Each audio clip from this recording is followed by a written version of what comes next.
前2期 AI 用 Blender 建房间都过关了，这期我加难度让它做动画。纸飞机起飞绕场降落，风扇匀速转，一颗球从桌沿滚下去，还得自己弹起来。10秒钟，240帧。先把结果放这儿，满分。但这期真正翻车的不是 AI，是我自己写的判分器。他把34厘米的弹跳量成了2厘米，差17倍。后面细说。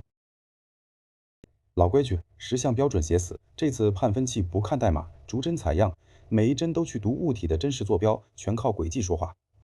第1轮5分，又是老病根，版本漂移。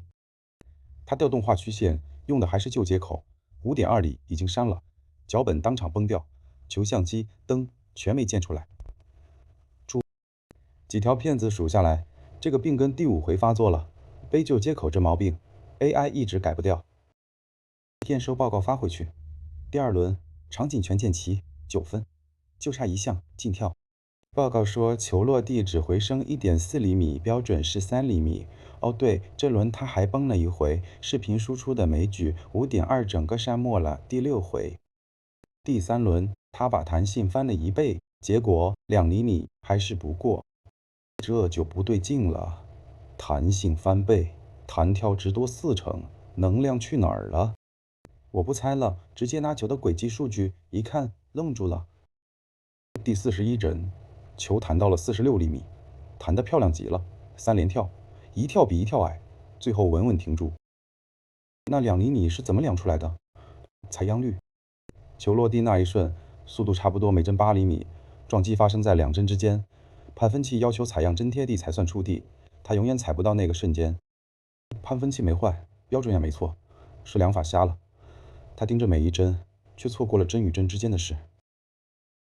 修好量法，重判第3轮满分，再把第2轮翻出来重判也是满分。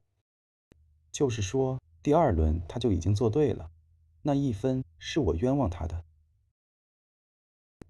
但满分就完美了吗？我把渲染的片子从头看了一遍。纸飞机爬到最高点，飞出画框了。相机只盯着桌子，没人管主角在哪。轨迹满分，观众看不见。